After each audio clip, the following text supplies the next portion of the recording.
Yes, so just a short note on what is actually the Swiss DRR NGO network. Next slide, please. So this is a network of 19 Switzerland-based NGOs, and the mission is to increase the resilience of women and men, communities and governments through DRR and CCA programming. It has these three pillars: capacity strengthening, conceptual support, and advocacy. Partners are Swiss based and international, of course. And it's funded through the Swiss Development Corporation contribution, and all information, further information you can find on the DRR platform website, which you can see there on the screen as well. And there is also the recording of this session will be made available later there. Yeah, so it's now my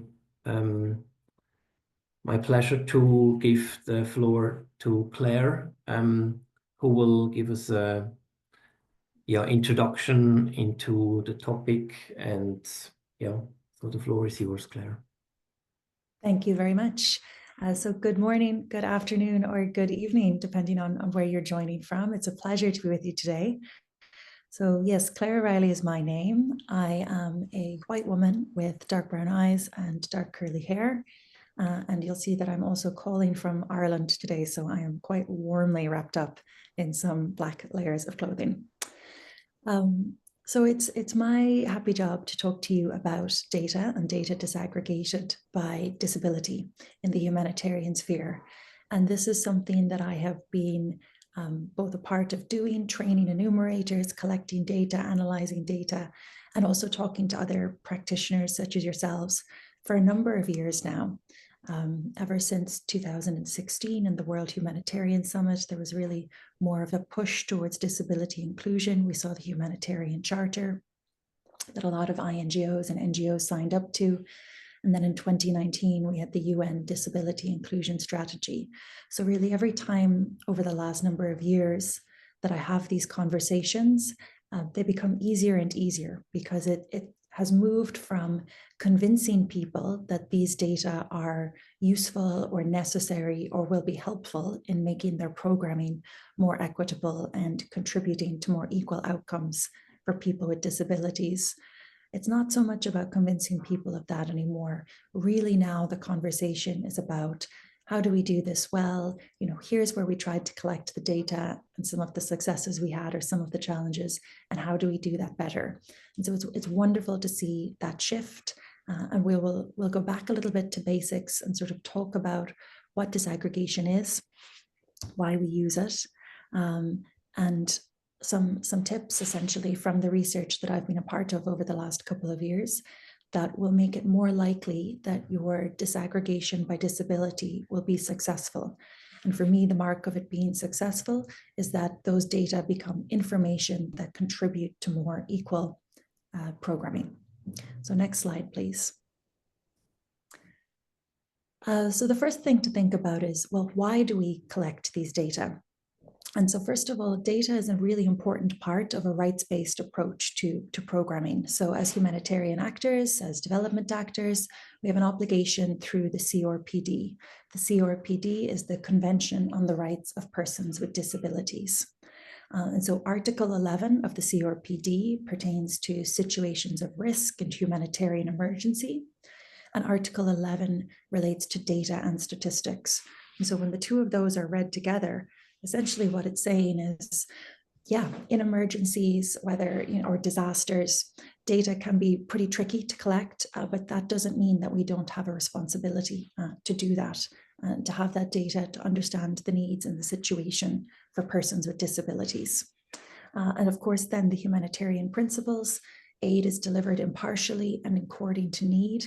So when we know who has a disability and where they are and what their needs are, we can better ensure that we are designing our programming and our assistance from the ground up to leave no one behind and to ensure that those most vulnerable to risk and most in need are included. So before I go into talking about data and these tools that you'll probably be familiar with, I wanted to highlight sort of 3 key points.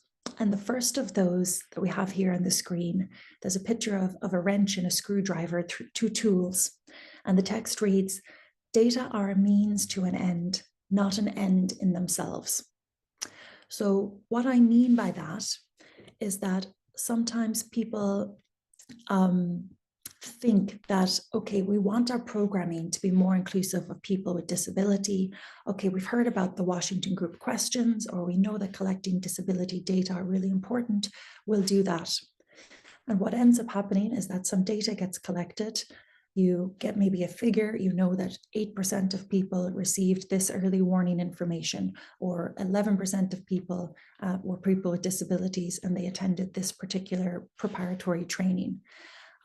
But that in itself is not inclusion. That is not ensuring that people have been included equitably, that the program meets their needs. That's really just data that's going into a report and reporting what happened by the by. So data can be really tricky to get, good quality data, but they are a means to an end. We want to use those data to generate information, to change our programming, change our targeting, change outcomes. You click again for me, please. Lovely. Okay, so this piece connects to the image. And what this reads and says is that data are a tool, not a solution. Okay, so again, we apply data in the right way. It will give us useful information and allow us to take inclusive action. So it's not the be all and end all, the having of these data. And usually it's just a first step on your journey to becoming more inclusive in terms of your programming. And with that, it's worth saying that yes, data are really important. As I've said through the CRPD, there's a requirement that we have those data, but they're not always necessary to take action. What I've seen happening is that people think, okay, we can't take disability inclusive action until we've collected data. No, persons with disabilities make up 16% of the global population. We know that people with disabilities are going to be in the groups the communities that we're assisting. So we can start by taking inclusive action right away, ensuring that emergency shelters and latrines are built accessibly, for example, and then the data can come after. The data may not be sufficient to take action. So it's not disaggregation alone sometimes that will tell you the whole picture. And then one more click, please. And then the last thing that I want you to keep in mind, these 3 top line lessons, is that there's no data as an outcome. When we say that we want to start disaggregating data by disability, what we want to get to is the end, is that outcome, is that information.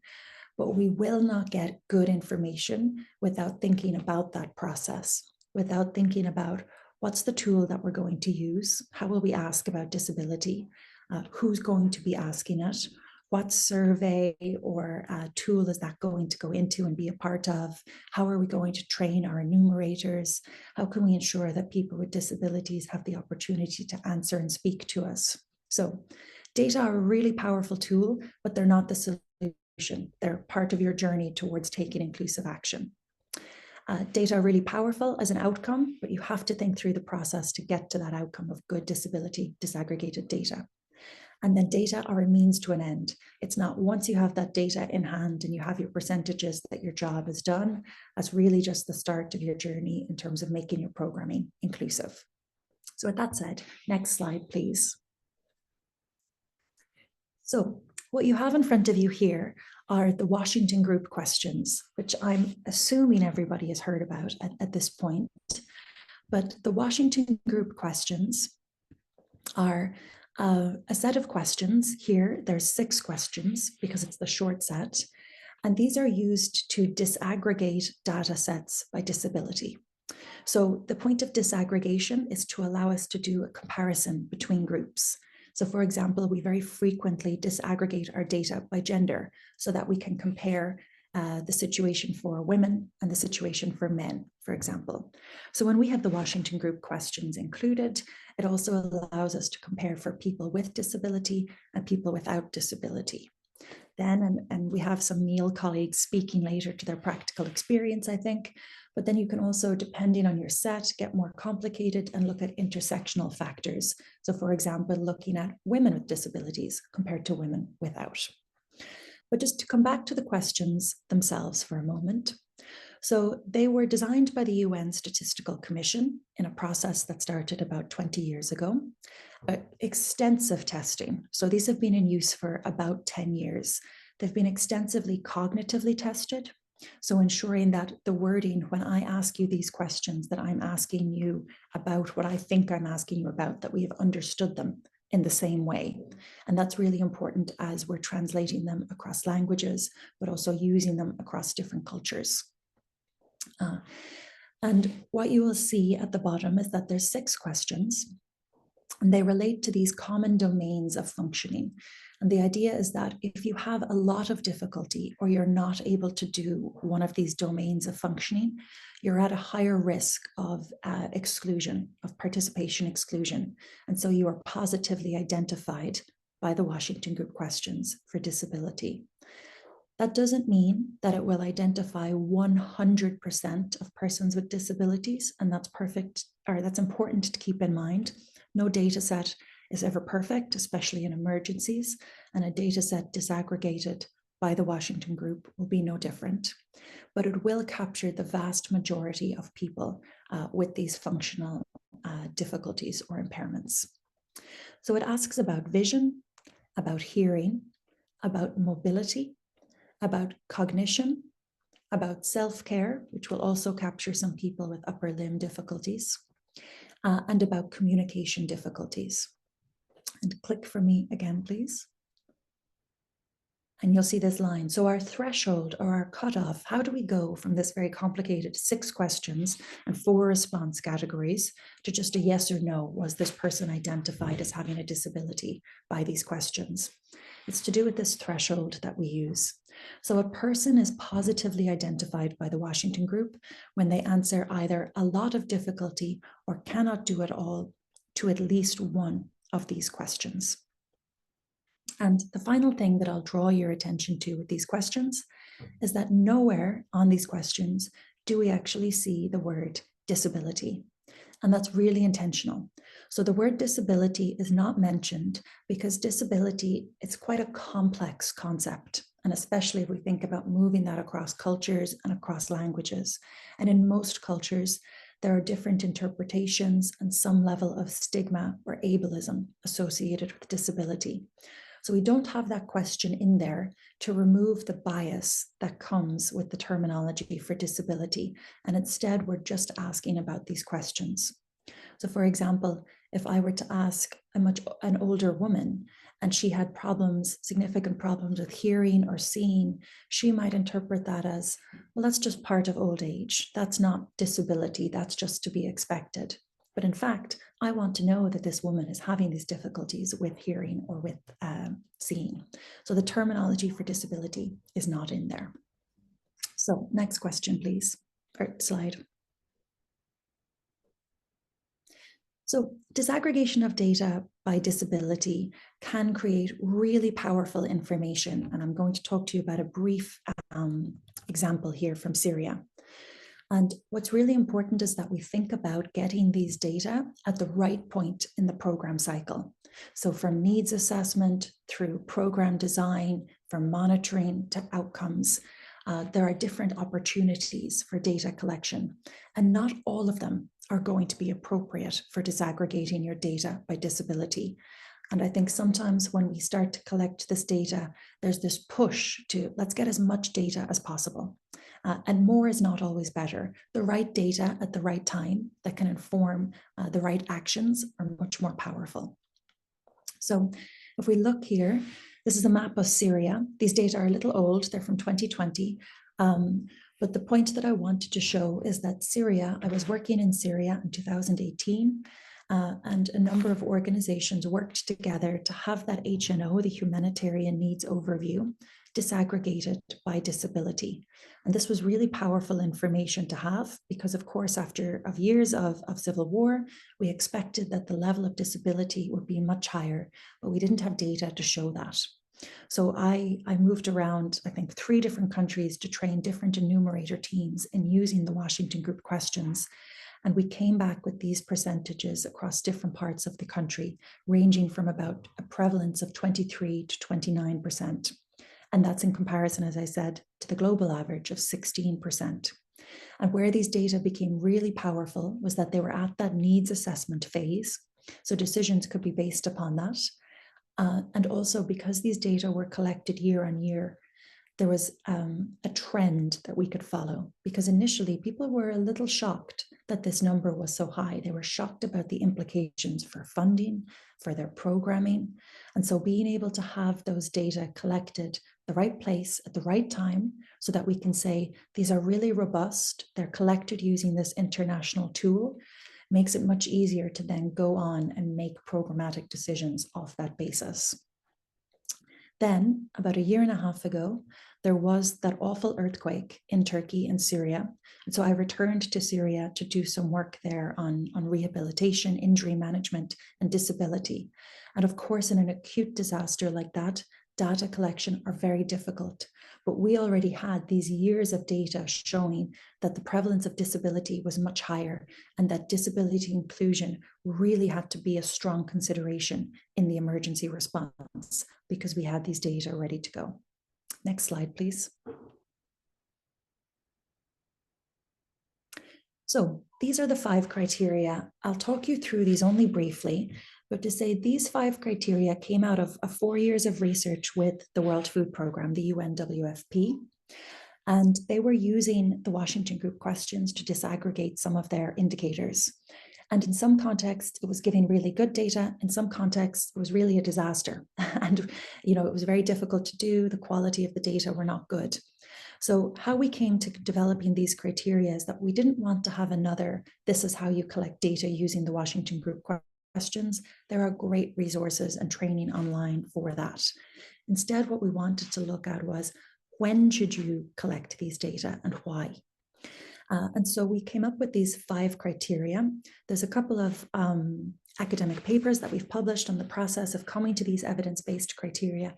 There's also a blog on the Washington Group website that they asked us to write, having seen the research, that goes into these in some detail and shares the examples.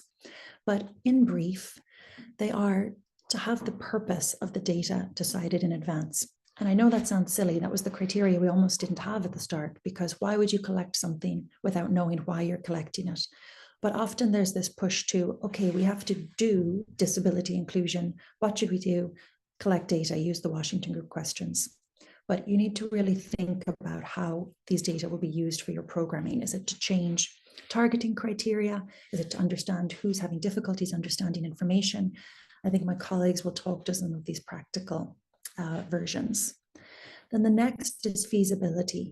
So thinking about talking with your meal colleagues in the survey or the data collection opportunity and the timeline that's coming up and the resources available, is it going to be feasible to collect these data? People often get started and then realize, and you end up with low quality data. Then buy-in. It's really important that staff are bought into using these questions, because I'm sure there's many of you who looked at those questions and thought, oh my God, 6 questions, that's too many for work in an emergency or what we're doing. And when people have these reactions, the questions start to get changed in different ways. And when they are changed, what we see is that the reliability of the data goes way down. Similarly then, do you have quality checks, a pilot or some observation, particularly with your first time with these data?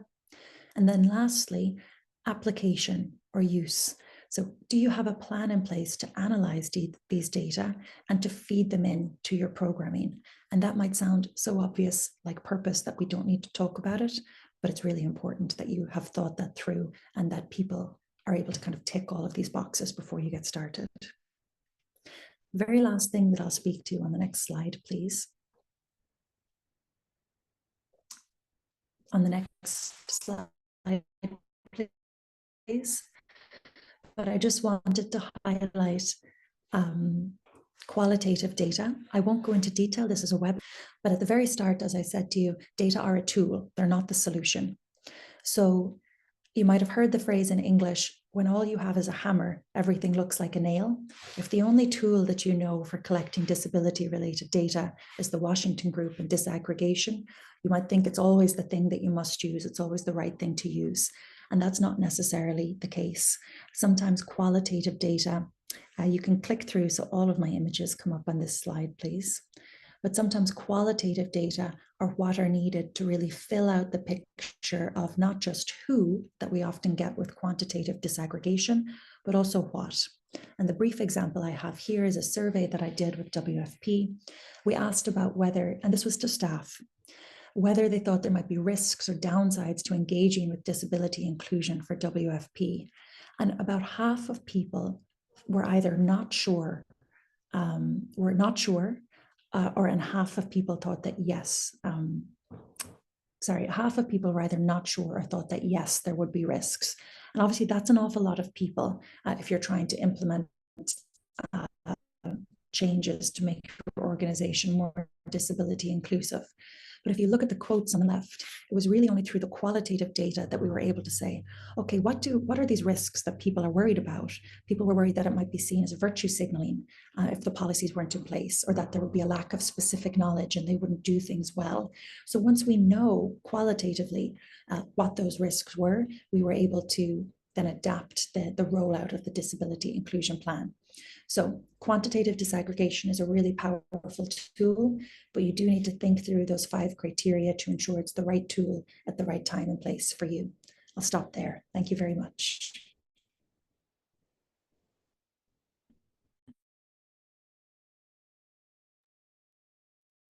Thank you so much, Claire, for this really nice overview, and also lead into the questions that we're going to discuss with the first panelist. So, Shohel, you are working with the Access Bangladesh Foundation and implementing a project together with CBM Global in Bangladesh.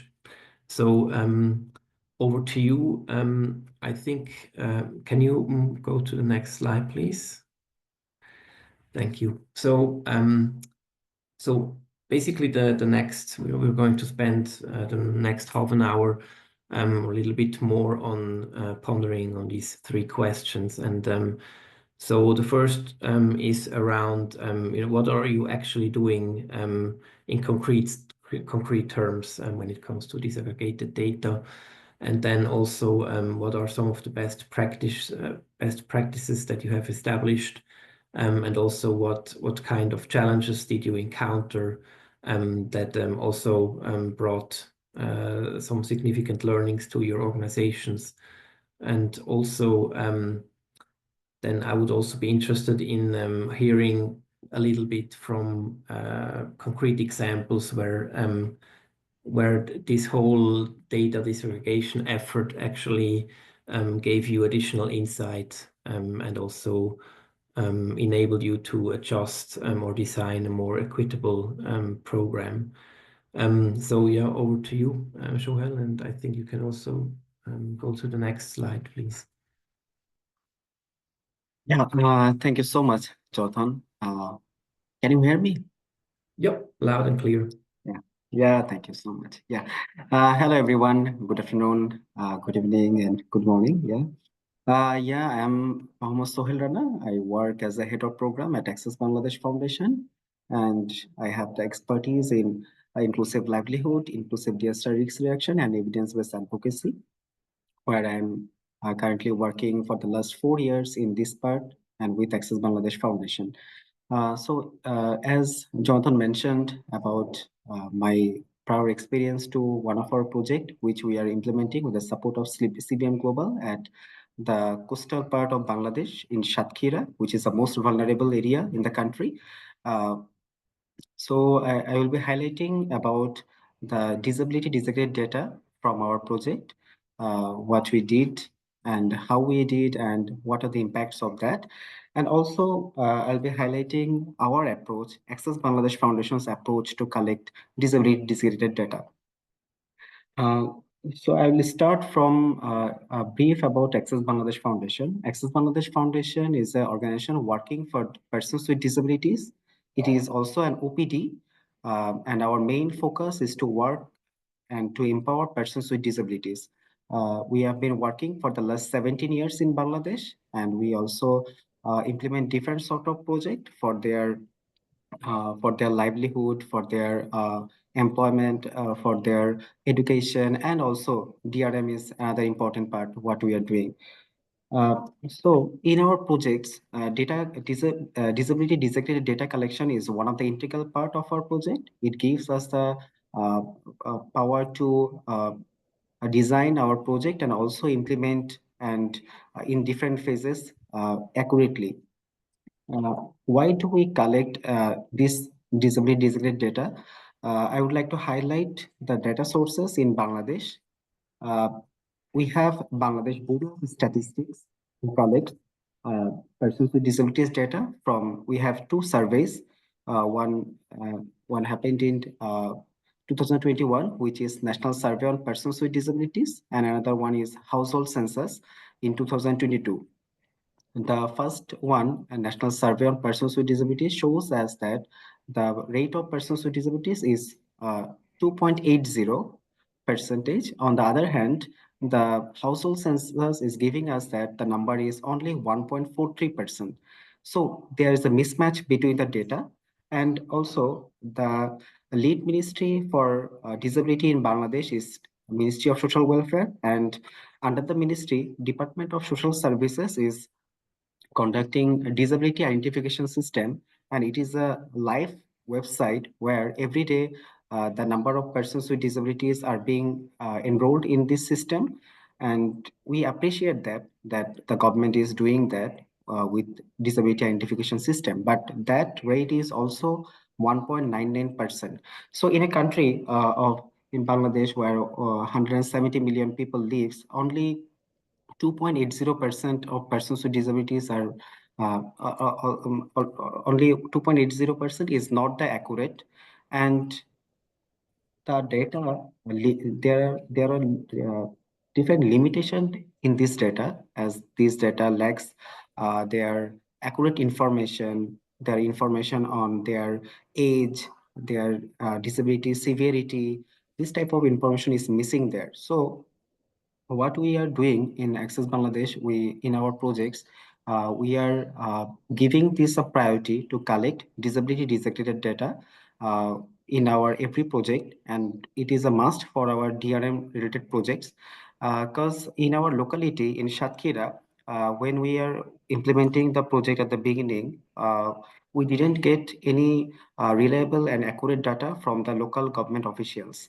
So we have decided that we would collect data with the help of our organizations of persons with disabilities, and we have provided them the capacity building to collect this data, and they were the data enumerators.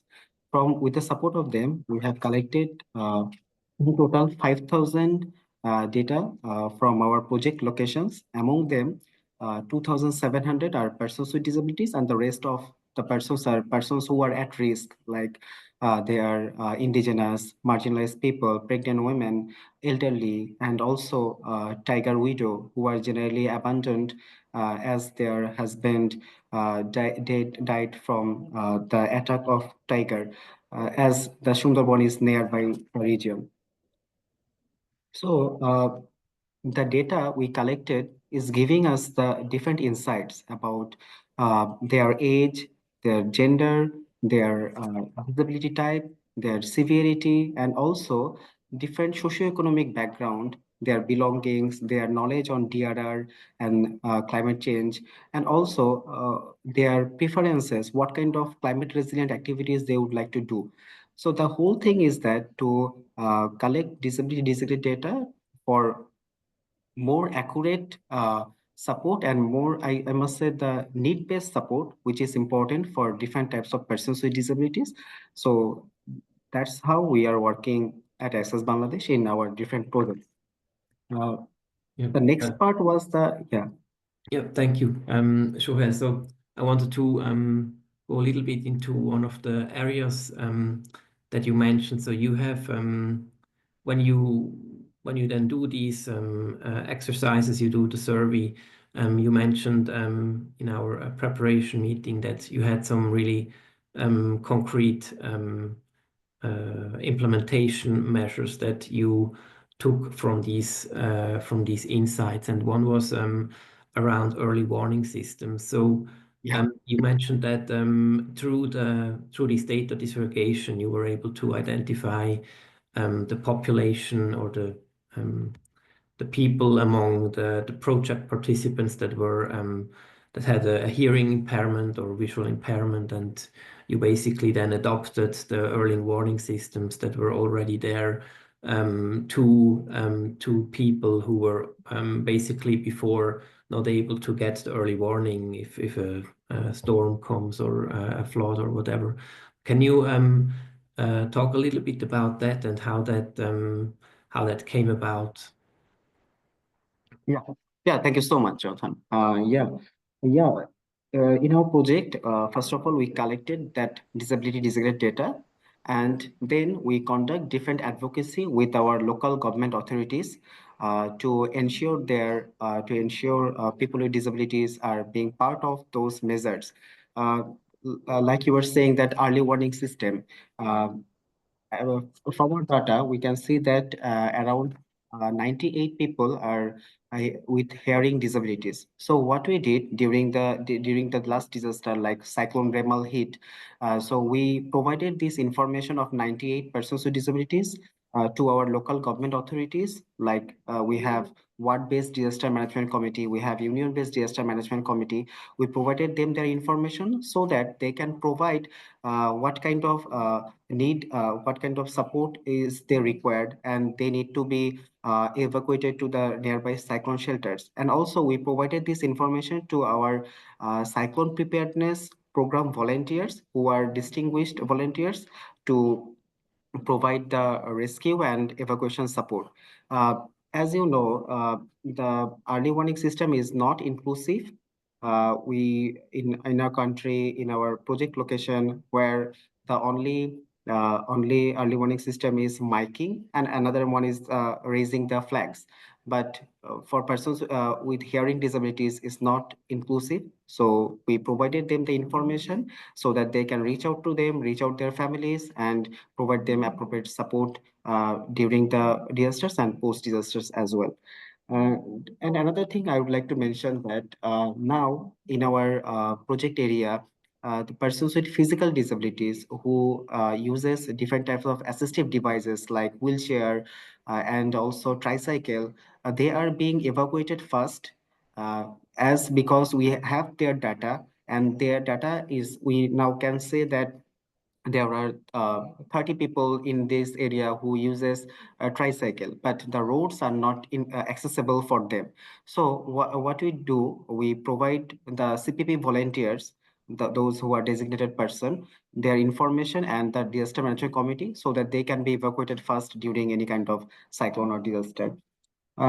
So these two examples are really relevant, and how we are doing is that we conduct different advocacies with our local authorities to ensure their inclusion in this part, so that no one leave behind from DRR measures. Yeah. Thank you. Thank you so much, Joel. So you mentioned the advocacy part, and actually for that, I would like to bring in Edward Elo. He's working with the HI in the Philippines. Edward, can you hear us? Yes, Jonathan, hello. Hi. Can you Hi. hear me? Hi, Yeah, perfect. Jonathan. Hi.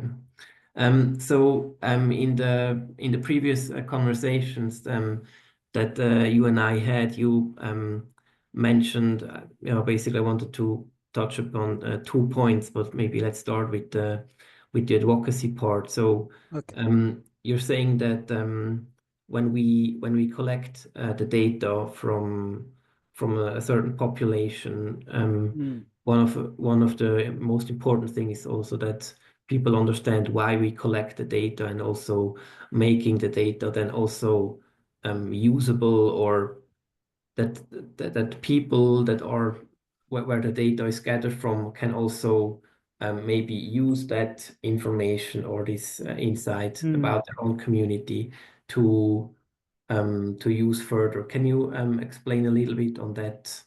How you're Uh, doing that in the Philippines and Okay, thank you, Jonathan. So before responding on that, I wanted to say hi to our colleagues.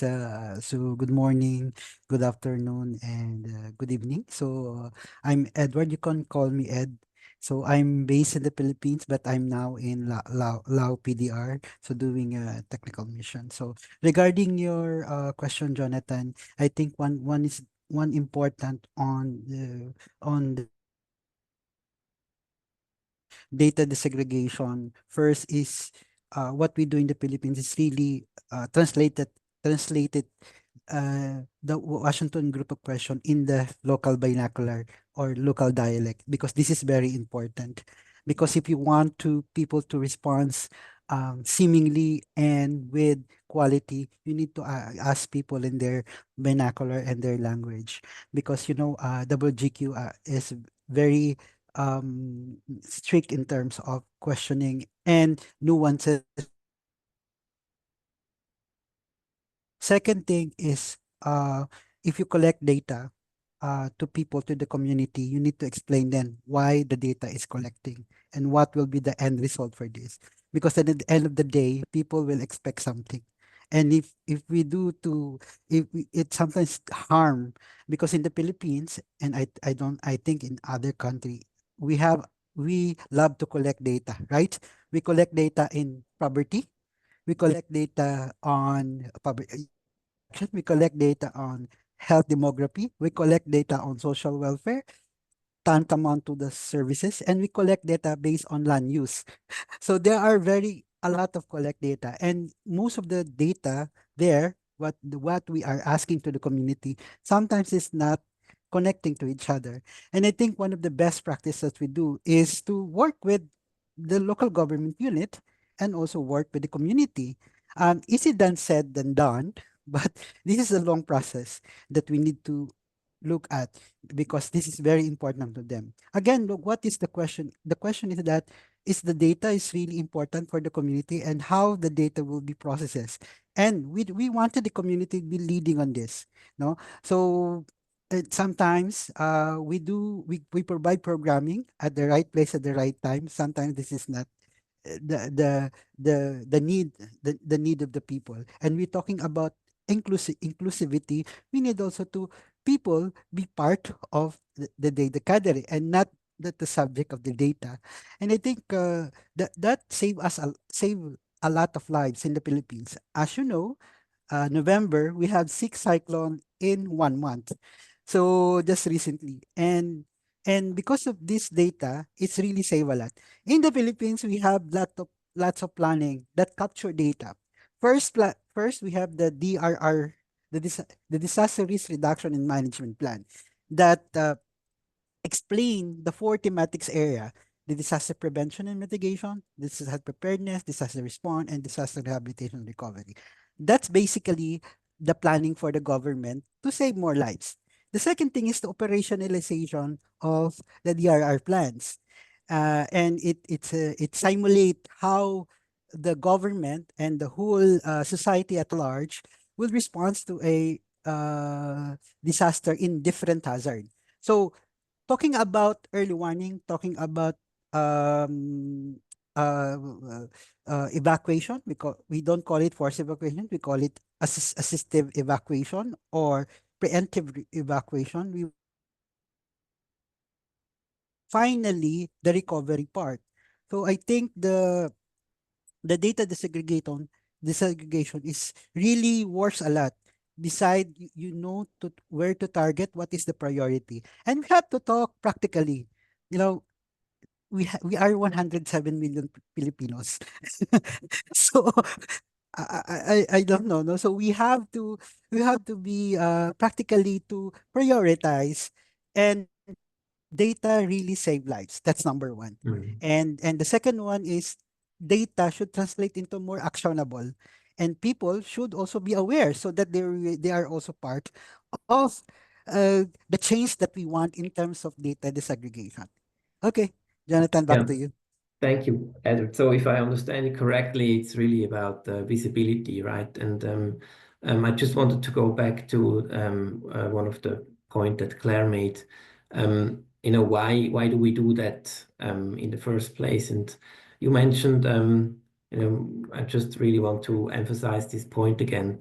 When we apply, for example, when we're looking at disability disaggregation, and we apply the Washington Group questions in a baselining exercise, for example. So we have we do some baselining, we do the secondary sources analysis, and have information from certain surveys from the statistical offices. You mentioned that at some point, or in one case, you basically went from 3% of persons with disabilities in your project area to 16, right? And that's quite, that's Big. significant increase where you basically realize, well, this is not just a minor, these are not just, 3% of the population, it's actually 16%. Can you maybe, I don't know, on that specific case or a little bit more general, can you talk a little bit more around that experience and how that changed also your approach to DRR programming when you realize, well, we actually have to do a lot more in that area. It's not just just one household in a community. It's basically, every sixth household. How did that change your approach to the disaster risk management implementation? Okay. So just to give some overview of the context in the Philippines. So we have two things, no? We have the data disaggregated, captured by the social welfare. That is basically a social protection mechanism where people get their disability identification card, and this is also important to date to capture where these people with disability are living in a certain high risk, low risk, and medium risk areas. The second, what we observe is that when we arrive in one municipality or area, there are very little collection of data. And you're right, it's something like 5%. Why? Because they are capturing health and those obvious disability, and they don't capture other impairment and other disability. Again, you cannot also blame those people, because I think what I observe personally, and there are also uh lack of awareness raising, because they wanted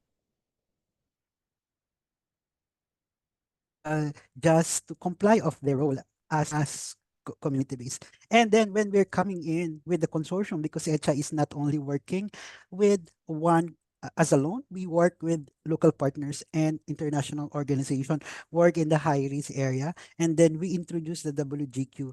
And then there's a very significant high from the 3 to 5% to 12%.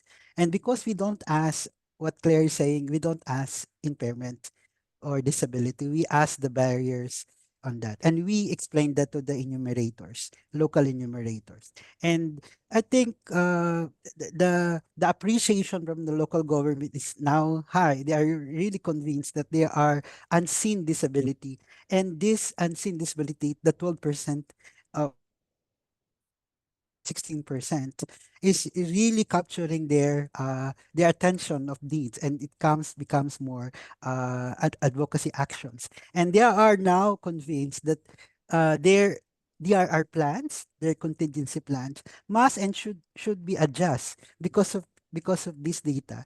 They and now, and also just one thing also to highlight, in the Philippines, they're also they just capture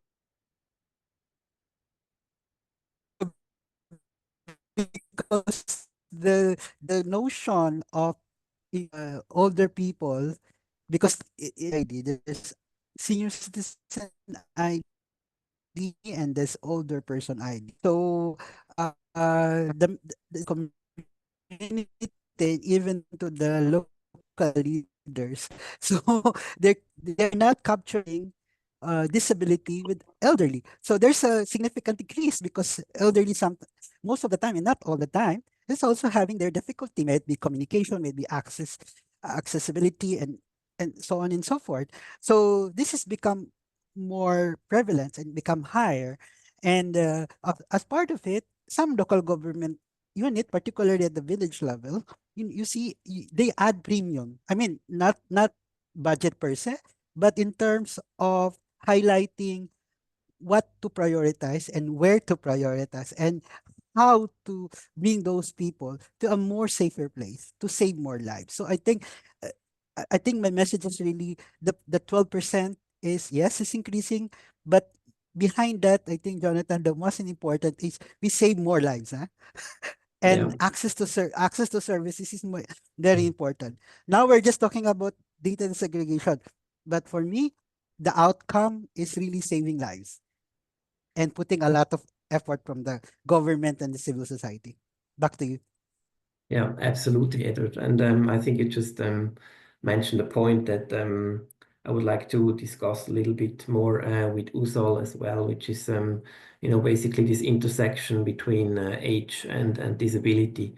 And so for that, I'm happy that Usal Chowdhury is joining the conversation as well. He's with Save the Children in Bangladesh.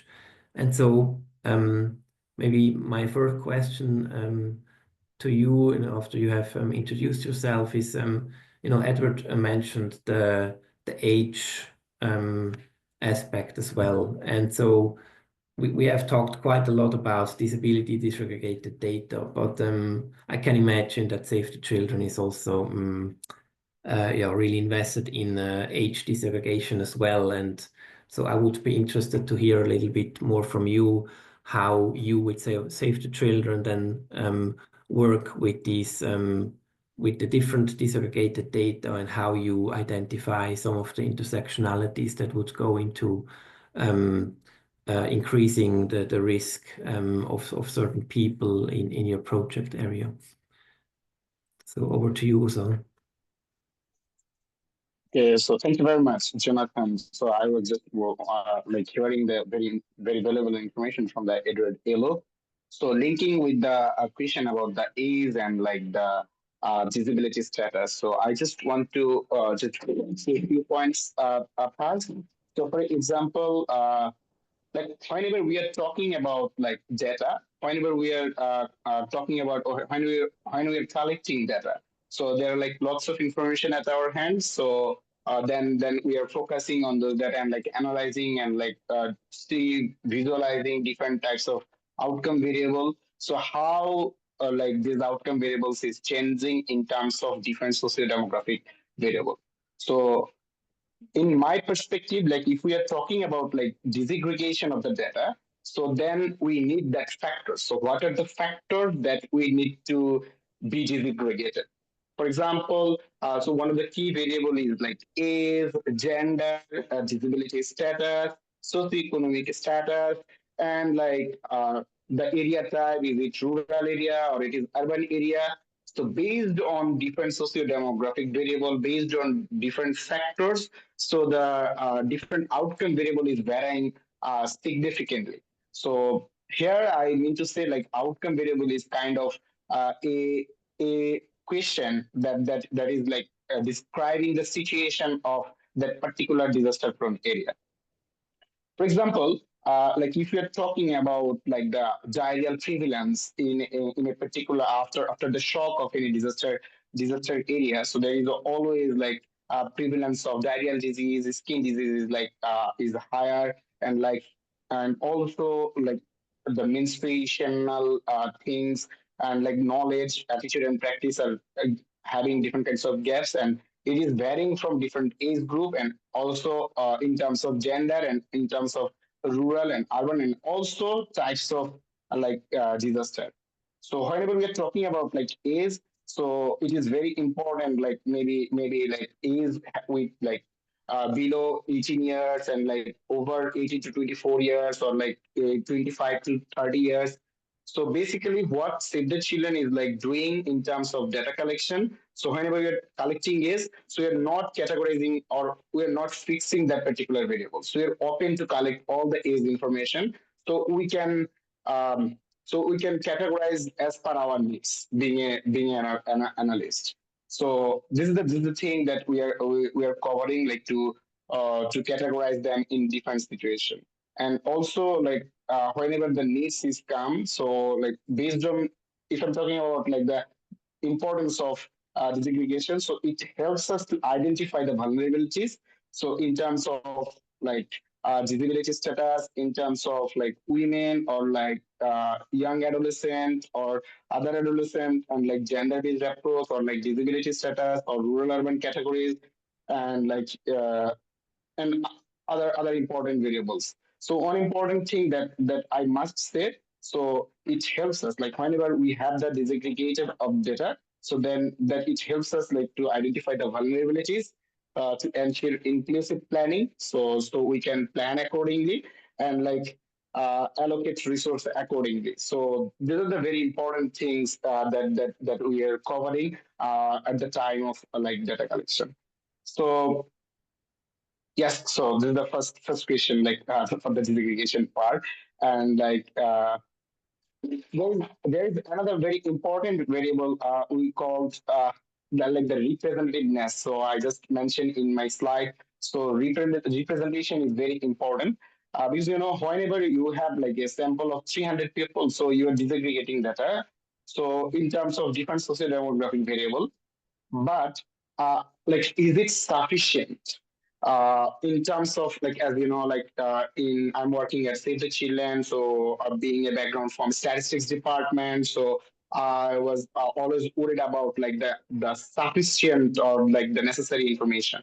So when you have like 300 samples, so you can like go for only 1%, so you can find out only 1%. But whenever you are disaggregating that data in terms of gender, so it is disaggregated by two particular categories. So most likely it is like split into like half for male and half for female. But whenever we are disaggregating that in terms of different states, in terms of different division, in terms of uh, different different other setup, so it is required well adequate number of samples. So sometimes for the program implementation or conducting different kind of studies, so sometimes we forgot about like to the representativeness of the sample, so that we can decide like how much needs is like required in that particular disaster prone area. So this is a very important thing that somehow we missed at the time of collecting data. So this one is very important approach that we are following nowadays. So for better statistical sample size estimation, so that we can decide based on a good sample size and create a good evidence. And Yeah. third point is like so like if you allow like one more important thing that it is very important that like our previous colleague like Clara really just mentioned about like the importance of qualitative data. So like in qualitative data is like whenever we have like lots of when we are talking about like lots of percentage and like lots of information, so it gives us very generalized idea about the data, and like we can see like where the vulnerability options are moving. So based on that we can take the decision.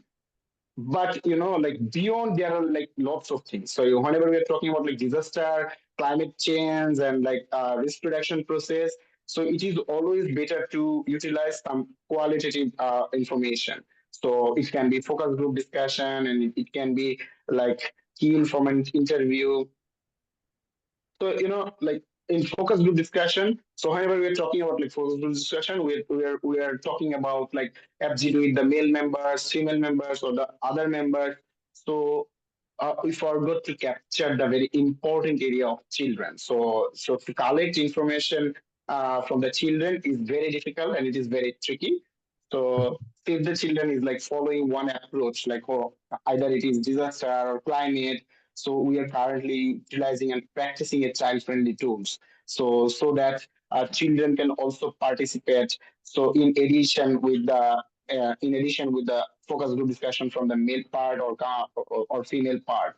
So children has the right to say their needs. So we also collect information utilizing different um, I met with different child participatory tools like dot voting, uh, age assessment, and like head mapping. So these are the very useful tool that gives us a very clear picture, and also like drawing. So you can see in my slides. So there is a draw mapping. So drawing that we have captured. So one of the children just draw a sunflower. So we asked them like, why did she like capture this sunflower? So she talks about like her father is like surviving with the sunflower cultivation, because in Shakira is a kind of climate prone area, and there is one of the major cultivation was like sunflower, like to extract oil. But unfortunately, due to the salinity inclusion, so uh, there is like no there is like the cultivation pattern has changed, and like sunflower is like not blooming at like the past. So while we asked about like the children to share their experience, what their understanding on climate change, or like what is required at the time of like cyclone in Shakira.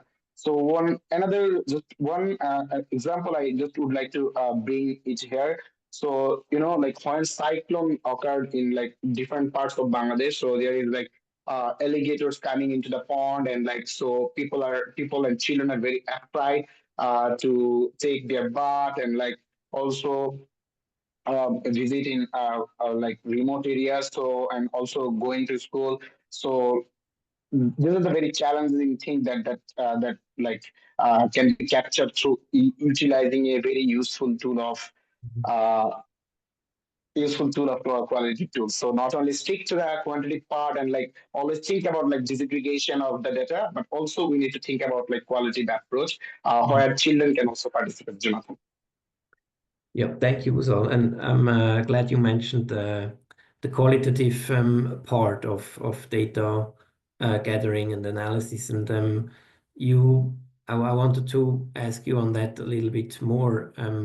So you're saying that you're collecting, of course, all the quantitative data with the different surveys, but then you also collected the qualitative data. And so the question is then, how do you bring that together? And so you mentioned that you do basically triangulation, right? So you have the data, for example, collected through children's painting, and then you have, of course, all the surveys. So how do you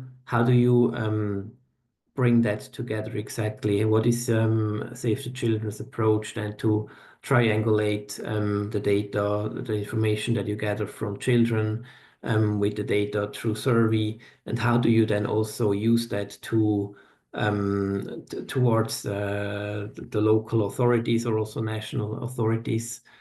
Yeah, can you expand a little bit more on that part there as well? Yes, sure. So Jonathan, like whenever we are like collecting information from the survey data, so it gives us the percentages. So it gives us the overall scenario of a particular geographical setting.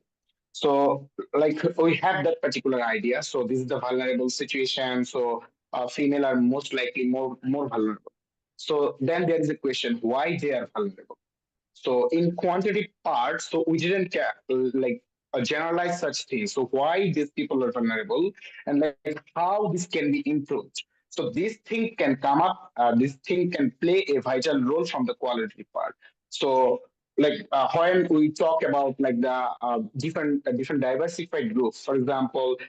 The male part and the female part and the elder population, and also for the younger adolescent, so they gives us like the information. So percentage gives us some kind of bar chart, and like we can see the vulnerability status, but in which area program can contribute, how this can be improved. These are the part come up from the quality part. So like in survey and also from the in survey and also from the what I can say the FGD part. So we gather like lots of information, and like when we have all the information, then we need to now know like how prepared we are to like compile together. So we asked the key informant interviews. For example, like we have the information from supply side. demand side. It is from citizen and also from the survey part, also from the focus group discussion. Like when we have this information, then we need to need to state a recommendation from the government stakeholders and like the academicians, so they just suggest us like, okay, so this is the problem in this particular area, so this is the way we can improve. So people say this is the problem and this can be how this can be improved.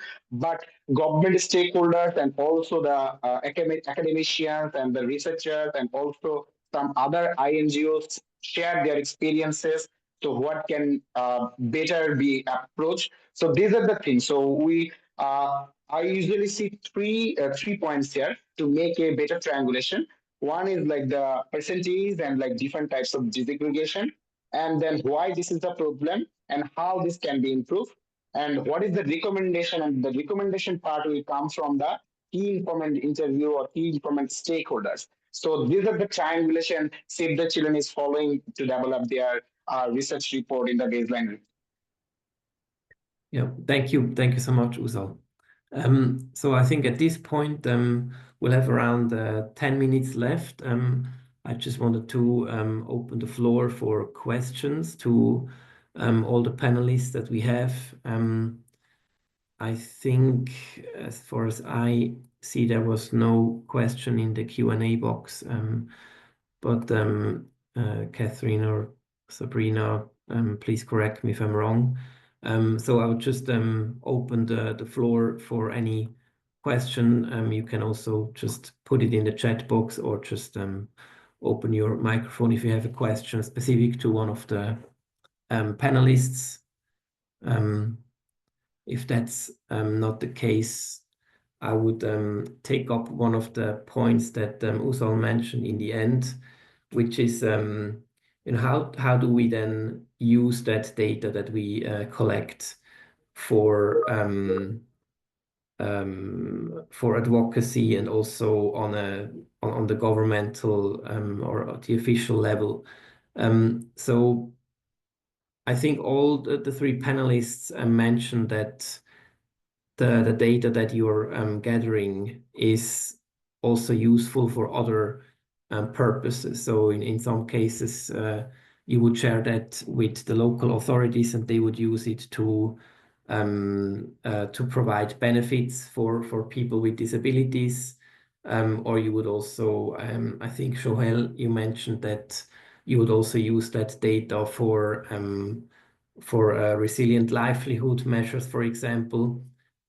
Yeah. So is there maybe a comment on that from one of the panelists? And just feel free to jump in.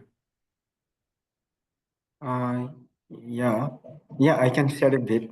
Yeah, from that disaggregated data that we collected from our project part, we found that around about 50% of the people, they have disability identity card provided by the Department of Social Services, and among them, around 30% are getting disability allowance. So most of the participants are not getting disability allowances. So as we have collected a comprehensive data, we are now providing the government officials that these are the persons who need to be assessed for disability.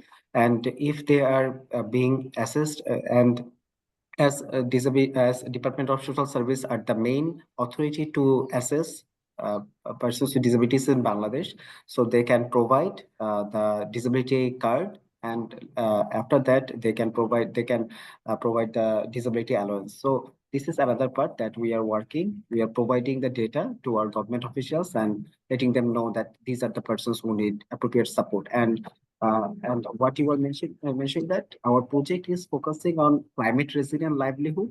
So the data that we collected, we have information about their socioeconomic background, their household belongings, their interests, their previous training capacities, and their interests as well.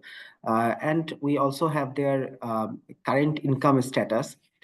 So as we have limited resources to provide direct support to our project participants, we have only the capacity of 200. So what we are doing that from our detailed data list, we are sorting down different criteria and identified the most vulnerable who need the support right now. And we are also conducting different focus group discussions with them and identifying who are the most vulnerable, whose need is the most priority, and we are providing them that support. But before providing that support, we are also providing their identifying their needs. We are conducting their business plan and also providing them with necessary training. So this is how we are doing in our project location. Thank you, Jonathan. Thank you, Joel. So over to you, Claire. I think you had your hand raised before.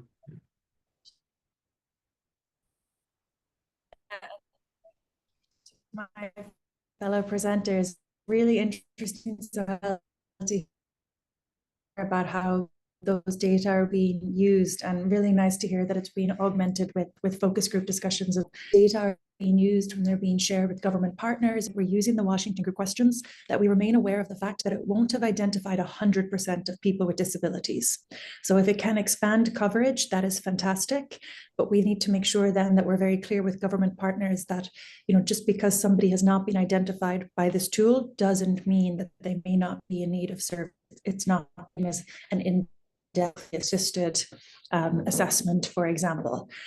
The other that I would say is that the threshold that I showed with those questions, so there was 6 questions and 4 answer categories. Positive identification, if you have a lot of difficulty or cannot do, that is what's recommended for prevalence at a population level. If you are using these data to decide who might receive a cash top-up or something particular that is relatively limited, you might be justified to then change how you analyze those data. So you might change the threshold to be only people who cannot do it all, because you don't have the resources to cover a large number of people and you want to find those people with the most severe impairments. Or it might be that you say at least a lot of difficulty in multiple domains and at least 2 domains. So once you are clear on what you're using the data for and you justify that decision, it does have that flexibility in the analysis plan, and just important to ensure that it can expand identification, but it's still not 100%. And so people with invisible disabilities and particular types of impairments might be missed, and that's important to keep in mind. Yeah, definitely. I mean, that's always really difficult, right? How to measure or how to capture people with less visible disabilities. So we have time for one last question that was posted in the chat. It's from Sonia, and she asks, how do you collaborate with other institutions beyond government, for example, and their existing data in a given area? How do you make sure you work together on data collections? So maybe that's something that Usal or Edward would jump in to answer that. So to you. Thank you, Jonathan. So, first, in our experience, we work as well with the private sector. So, because some private sector also willing to provide, assistive devices, small relief goods, and of course, sometimes cash. So they have also data, but what is good is that we work with what data they have, and we integrate the data specifically on the Washington Group of Question, because I believe that the Washington Group of Question is not a standalone data collection, but it also work within the data collection that is very willing for those who are serving. That's the private sector. Second thing is we are working with the consortium. For example, we work with CARE, Save the Children, Plan International. We work with one consolidated data. In particular, for example, you have an activity for access to services for cash, livelihood, and uh, and uh, and shelter. So shelter strengthening or shelter access support. So we agree on tools, and we integrate data disaggregation. Again, we are talking to meal person. So monitoring, evaluation, and learning accountability officer who need more training at the first. And of course, when you train male person, they are also training enumerators at the ground.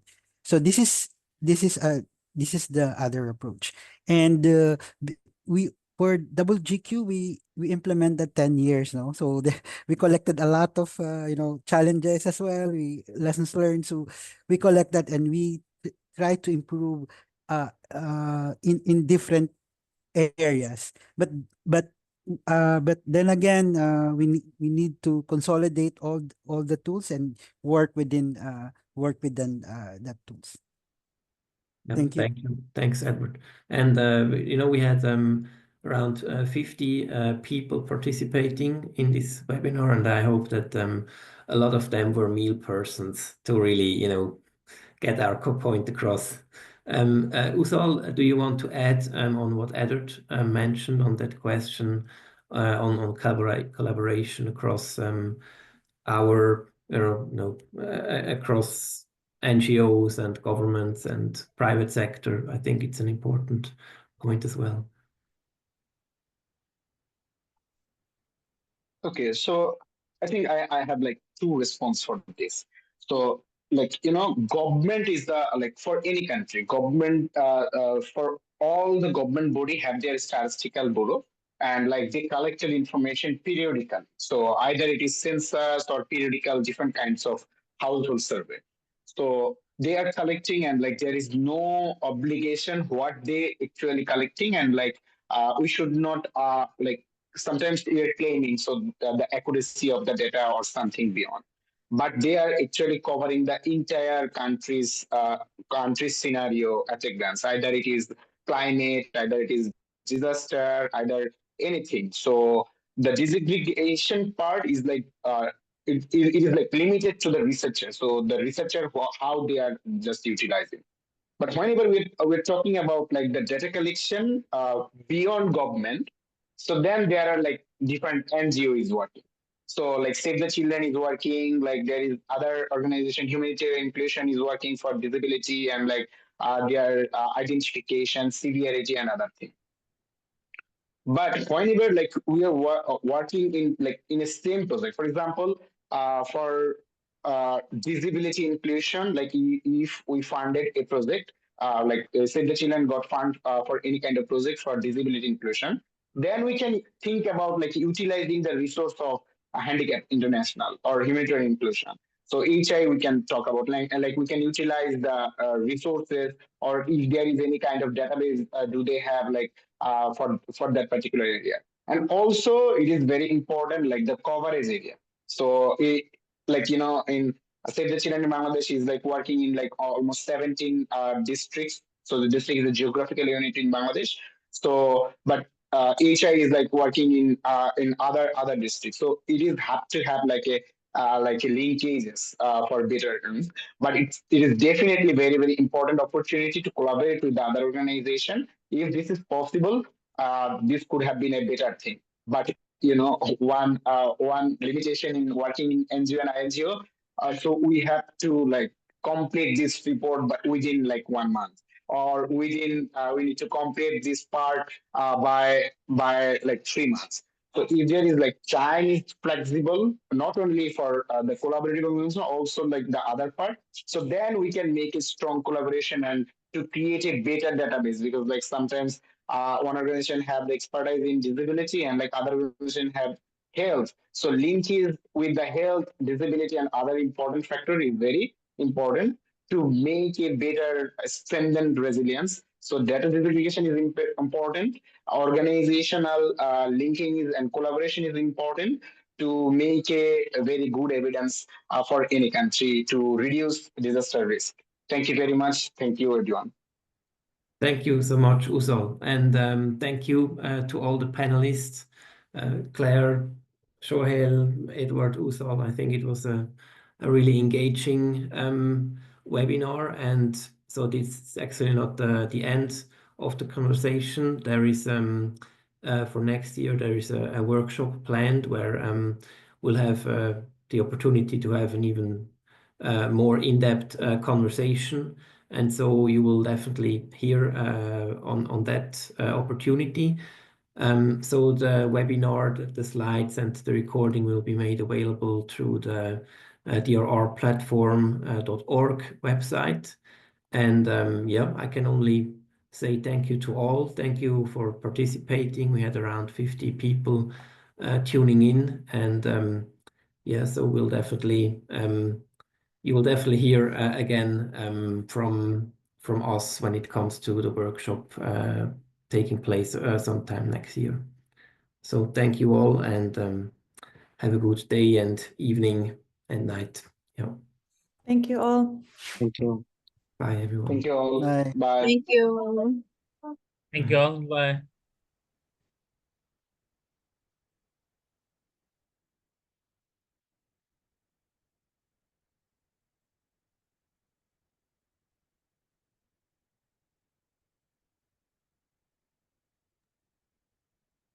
Thanks, Jonathan. Thanks, Asensio. Thanks.